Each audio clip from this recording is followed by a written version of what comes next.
जय भीम साथियों। क्या आपने कभी सोचा है कि भारत के 3 सबसे बड़े क्रांतिकारी भगत सिंह, राजगुरु और सुखदेव को बचाया जा सकता था, लेकिन उन्हें बचाया नहीं गया? यह सुनने में चौंकाने वाला लग सकता है, लेकिन इतिहास के कुछ पन्ने ऐसे हैं जिन्हें आज तक पूरी सच्चाई के साथ नहीं बताया गया। आज हम उसी सच को आपके सामने रखने वाले हैं। अगर आप सच्चाई जानने का हौसला रखते हैं तो वीडियो को लाइक करें और अपनी राय कमेंट में जरूर लिखें।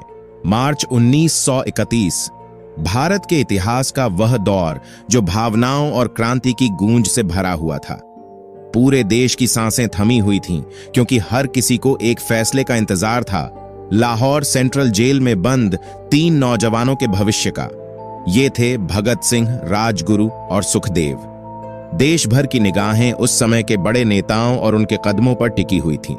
उसी समय बंबई के एक छोटे से दफ्तर में एक और युवा विद्वान, बैरिस्टर और चिंतक लगातार रातों को जागकर अपने विचारों को शब्दों में ढाल रहा था।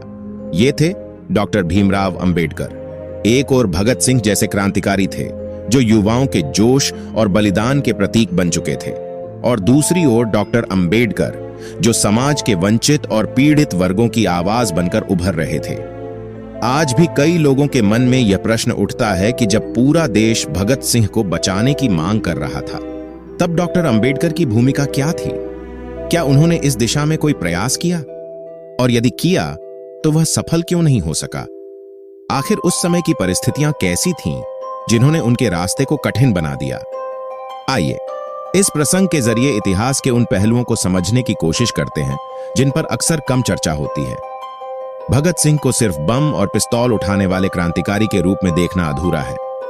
वे एक गहरे चिंतन वाले विचारक भी थे। इस बात को डॉक्टर अंबेडकर भली भांति समझते थे। सन 1928 में भगत सिंह ने कीर्ति पत्रिका में अछूत समस्या विषय पर एक लेख लिखा था।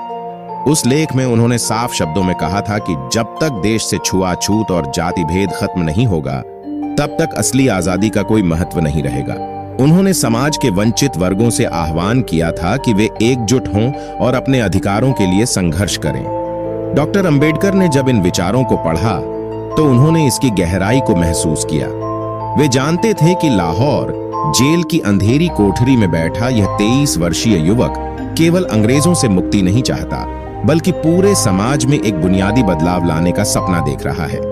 दोनों के विचारों में एक समानता थी, एक ऐसे समाज की कल्पना जहां न कोई ऊंच नीच हो और न ही जाति के आधार पर भेदभाव। जब ब्रिटिश सरकार ने भगत सिंह और उनके साथियों को मृत्युदंड सुनाया, तब डॉक्टर अंबेडकर मौन नहीं रहे। वे समझते थे कि कानूनी दृष्टि से इस फैसले में गंभीर खामियां थीं। सामान्य न्यायिक प्रक्रिया को दरकिनार करते हुए एक विशेष ट्रिब्यूनल बनाया गया, जिसने आरोपियों को अपनी बात पूरी तरह रखने का उचित अवसर भी नहीं दिया। इन घटनाओं के बाद डॉक्टर अंबेडकर ने अपने समाचार पत्र जनता में एक तीखा संपादकीय प्रकाशित किया। इस लेख में उन्होंने ब्रिटिश शासन की नीतियों की कड़ी आलोचना की। उन्होंने साफ तौर पर कहा कि यह फैसला न्याय का प्रतीक नहीं, बल्कि राजनीतिक दबाव और सत्ता के दुरुपयोग का उदाहरण है। उनके अनुसार यह कदम जनभावनाओं को दबाने और अपने हितों को साधने की कोशिश थी, जिसमें न्याय की मूल भावना को नजरअंदाज कर दिया गया। यदि सरकार वास्तव में न्याय के सिद्धांतों पर चल रही होती, तो वह देश भर की भावनाओं को ध्यान में रखते हुए इस सजा को आजीवन कारावास में बदल सकती थी। डॉक्टर अंबेडकर ने अपने तर्कों में इसे न्याय नहीं, बल्कि एक राजनीतिक हत्या के रूप में देखा। उन्होंने उस समय हुए समझौतों और राजनीतिक परिस्थितियों पर भी अप्रत्यक्ष रूप से सवाल उठाए, यह संकेत देते हुए कि एक विदेशी सत्ता अपने अहंकार में जन भावनाओं को नजरअंदाज कर रही है। डॉक्टर अंबेडकर ने वही किया जो एक जिम्मेदार चिंतक और पत्रकार कर सकता है। उन्होंने ब्रिटिश न्याय व्यवस्था की कमजोरियों को उजागर किया और इसे व्यापक स्तर पर चर्चा का विषय बनाया। अब प्रश्न यह उठता है कि जब वे इतनी स्पष्टता और मजबूती से विरोध कर रहे थे, तो वे भगत सिंह को फांसी से क्यों नहीं बचा पाए? आखिर एक इतने बड़े विधि विशेषज्ञ के हाथ क्यों बंधे रहे? इसका उत्तर उस समय की परिस्थितियों में छिपा है। आज हम डॉक्टर अंबेडकर को संविधान निर्माता के रूप में जानते हैं, लेकिन 1931 में उनके पास सत्ता या कार्यपालिका में कोई ऐसा पद नहीं था जिससे वे सीधे निर्णयों को प्रभावित कर सके। यही उस दौर की सबसे बड़ी सीमा थी। जिसने उनके प्रयासों को सीमित कर दिया। उस समय डॉक्टर अंबेडकर न तो वायसराय की एग्जीक्यूटिव काउंसिल का हिस्सा थे और न ही ब्रिटिश न्याय व्यवस्था में किसी ऐसे पद पर थे जहां से वे किसी सजा को माफ या कम कर सके। मृत्युदंड को बदलने का अधिकार केवल उस समय के वायसराय लॉर्ड इरविन और ब्रिटेन के सम्राट के पास ही था। ऐसे में डॉक्टर अंबेडकर नागरिक, वकील और समाज के वंचित वर्गों के नेता के रूप में ही अपनी आवाज उठा सकते थे और उन्होंने पूरी मजबूती के साथ यह किया। दूसरा महत्वपूर्ण पहलू उस समय की राजनीति थी, जहां मुख्यधारा पर भारतीय राष्ट्रीय कांग्रेस और महात्मा गांधी का प्रभाव था। ब्रिटिश सरकार के साथ बातचीत और समझौते करने की वास्तविक शक्ति उन्हीं के पास केंद्रित थी। 1931 के दौरान गांधी इरविन समझौते की प्रक्रिया चल रही थी और ब्रिटिश शासन मुख्य रूप से गांधी जी की बातों पर ही ध्यान दे रहा था, क्योंकि उनके पीछे व्यापक जन समर्थन और आंदोलन की ताकत थी। डॉक्टर अंबेडकर इस राजनीतिक वार्ता का हिस्सा नहीं थे। ऐसे में यदि कोई नेता वायसराय पर सीधा राजनीतिक दबाव बनाकर फांसी की सजा को रुकवा सकता था, तो उस समय वह भूमिका महात्मा गांधी ही निभा सकते थे। डॉक्टर अंबेडकर उस समय किसी ऐसी स्थिति में नहीं थे कि सीधे तौर पर इस फैसले को बदल सके। उनका राजनीतिक प्रभाव मुख्य रूप से समाज के वंचित और शोषित वर्गों के अधिकारों तक केंद्रित था, न कि उस स्तर तक जहां वे औपनिवेशिक शासन के बड़े निर्णयों को प्रभावित कर पाते। तीसरा कारण था ब्रिटिश सरकार का कठोर और अडिग रवैया। अंग्रेजी हुकूमत की नजर में डॉक्टर अंबेडकर एक संवैधानिक रास्ते पर चलने वाले नेता थे, जबकि भगत सिंह को वे एक विद्रोही और खतरे के रूप में देखते थे। उनके विचार और साहस ब्रिटिश सत्ता के लिए चुनौती बन चुके थे। ऐसे में वे किसी भी हालत में उन्हें जीवित नहीं छोड़ना चाहते थे। इस परिस्थिति में किसी भी कानूनी दलील या अपील का असर होना लगभग असंभव था, क्योंकि निर्णय केवल न्यायिक प्रक्रिया से नहीं बल्कि सत्ता के अहंकार से संचालित हो रहा था। चौथा पहलू यह था कि डॉक्टर अंबेडकर एक साथ कई मोर्चों पर संघर्ष कर रहे थे। एक ओर वे औपनिवेशिक शासन की नीतियों से जूझ रहे थे, तो दूसरी ओर भारतीय समाज में गहराई तक जड़ें जमा चुके जातिगत भेदभाव के खिलाफ लड़ाई लड़ रहे थे। 1930 से 31 का समय गोलमेज सम्मेलनों का था, जहां वे वंचित वर्गों के राजनीतिक अधिकारों और प्रतिनिधित्व की मांग कर रहे थे। उनका जीवन उन करोड़ों लोगों के अधिकारों के लिए समर्पित था जो रोजमर्रा के जीवन में सामाजिक अन्याय का सामना कर रहे थे। सबसे बड़ी विडंबना यह थी कि डॉक्टर अंबेडकर के पास न्याय की गहरी समझ और दृष्टि तो थी, लेकिन उस न्याय को लागू करवाने की सत्ता नहीं थी। वे इस बात से व्यथित थे कि एक ऐसा युवाओं को समझते हैं। नंबर 1 नौजवान भारत सभा की स्थापना 1926 भगत सिंह ने महसूस किया कि केवल भाषणों से आजादी नहीं मिलने वाली। इसके लिए युवाओं को जागरूक और वैचारिक रूप से मजबूत बनाना जरूरी है। इसी उद्देश्य से 1926 में उन्होंने नौजवान भारत सभा की स्थापना की। इसका लक्ष्य युवाओं में देशभक्ति की भावना पैदा करना, समाज में फैली सांप्रदायिकता का विरोध करना और एक धर्मनिरपेक्ष सोच को बढ़ावा देना था। Number 2 Hindustan socialist Republican association 1928 में भगत सिंह, चंद्रशेखर आजाद और उनके साथियों ने हिंदुस्तान रिपब्लिकन एसोसिएशन का नाम बदलकर हिंदुस्तान सोशलिस्ट रिपब्लिकन एसोसिएशन कर दिया। इसमें सोशलिस्ट शब्द जोड़ने के पीछे भगत सिंह की सोच थी। उनका मानना था कि केवल अंग्रेजों को हटाना ही पर्याप्त नहीं है, बल्कि एक ऐसा समाज बनाना जरूरी है जहां संसाधनों पर किसानों, मजदूरों और आम जनता का समान अधिकार हो। नंबर 3 सैंडर्स की हत्या 1928, जब साइमन कमीशन के विरोध के दौरान लाला लाजपत राय पर बर्बर लाठीचार्ज हुआ और बाद में उनका निधन हो गया, तो देश भर में गहरा आक्रोश फैल गया। इस घटना को राष्ट्रीय अपमान के रूप में देखा गया। इसके जवाब में भगत सिंह, शिवराम राजगुरु और चंद्रशेखर आजाद ने 17 दिसंबर 1928 को लाहौर में पुलिस अधिकारी जॉन पी सैंडर्स पर हमला किया। इस कार्रवाई ने युवाओं में एक नई ऊर्जा और साहस पैदा किया, साथ ही अंग्रेजी शासन के भीतर भय का माहौल भी बना।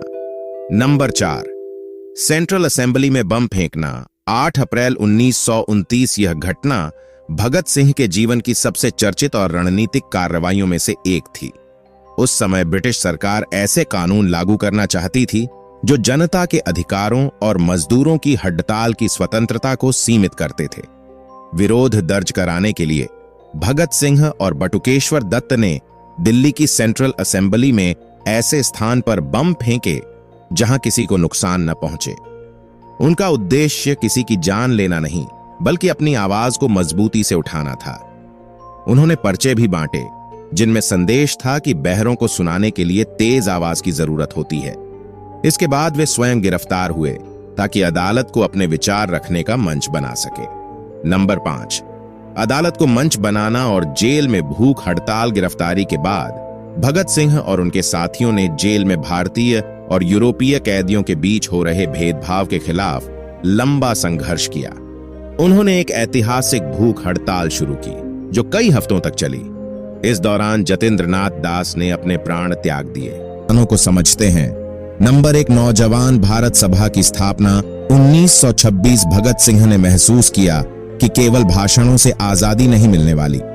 इसके लिए युवाओं को जागरूक और वैचारिक रूप से मजबूत बनाना जरूरी है। इसी उद्देश्य से 1926 में उन्होंने नौजवान भारत सभा की स्थापना की। इसका लक्ष्य युवाओं में देशभक्ति की भावना पैदा करना, समाज में फैली सांप्रदायिकता का विरोध करना और एक धर्मनिरपेक्ष सोच को बढ़ावा देना था। Number 2, Hindustan socialist Republican association 1928 में भगत सिंह, चंद्रशेखर आजाद और उनके साथियों ने हिंदुस्तान रिपब्लिकन एसोसिएशन का नाम बदलकर हिंदुस्तान सोशलिस्ट रिपब्लिकन एसोसिएशन कर दिया। इसमें सोशलिस्ट शब्द जोड़ने के पीछे भगत सिंह की सोच थी। उनका मानना था कि केवल अंग्रेजों को हटाना ही पर्याप्त नहीं है, बल्कि एक ऐसा समाज बनाना जरूरी है जहां संसाधनों पर किसानों, मजदूरों और आम जनता का समान अधिकार हो। इस आंदोलन ने पूरे देश का ध्यान अपनी ओर खींचा और भगत सिंह एक जनन नायक के रूप में उभरे। उन्होंने अदालत और जेल दोनों को अपने विचारों को फैलाने का माध्यम बना लिया। नंबर 6, एक लेखक और चिंतक के रूप में योगदान। भगत सिंह केवल एक क्रांतिकारी ही नहीं, बल्कि एक गंभीर पाठक और लेखक भी थे। जेल में रहते हुए उन्होंने कई लेख और नोट्स लिखे जिनमें उनके विचारों की गहराई साफ झलकती है। उनका प्रसिद्ध लेख मैं नास्तिक क्यों हूं आज भी उनके तार्किक और वैचारिक दृष्टिकोण का प्रमाण माना जाता है। आज भी उनके विचार तार्किक सोच की बेहतरीन मिसाल माने जाते हैं। उन्होंने धर्म के नाम पर फैलाए गए अंधविश्वास, सांप्रदायिकता और जातिगत भेदभाव पर गहरी चोट की। भगत सिंह केवल एक व्यक्ति नहीं थे, वे एक विचारधारा थे।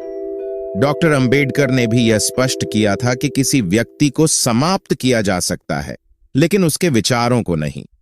एक ओर जहां भगत सिंह ने हंसते हंसते फांसी को स्वीकार कर लिया, वहीं दूसरी ओर डॉक्टर अंबेडकर ने अपने पूरे जीवन को शोषितों और वंचितों के अधिकारों के लिए समर्पित करते हुए ऐसा संविधान दिया जो आज भी भारतीय लोकतंत्र की नींव को मजबूत बनाए हुए है।